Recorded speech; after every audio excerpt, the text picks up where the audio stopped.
So, hi guys! Good evening. Share ko lang sa inyo si Papa kumakain ng gabi. Taro.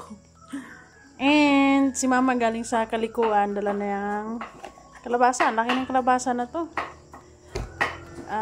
Share sila na yan uli. Ano ba to? Para sa puso ng saging.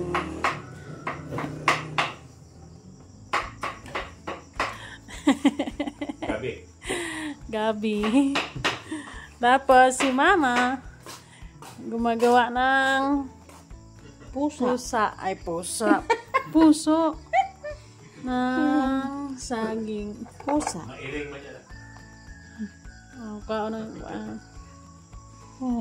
Ganawa ng pusa. Oh, diba? Yan yung ano namin ngayon. Panihapon. Papakita ko sa inyo mamaya guys kung anong gagawin ko dyan.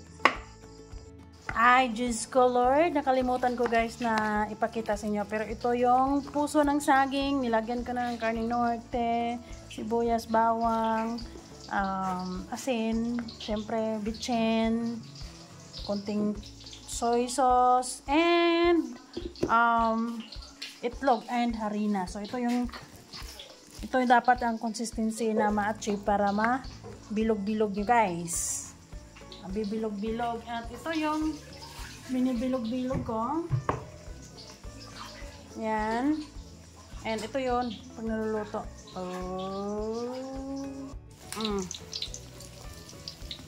Gandang-ganda ako sa kulay ng apoy.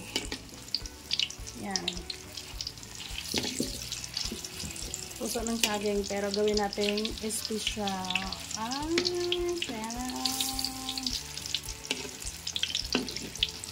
Ako kasi malunong talaga ako magluto, pero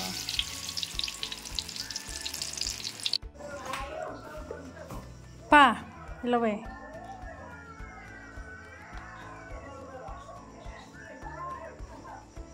Lamig na eh. Hello eh.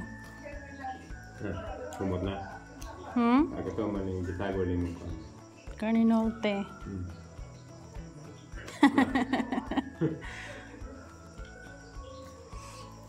Okay.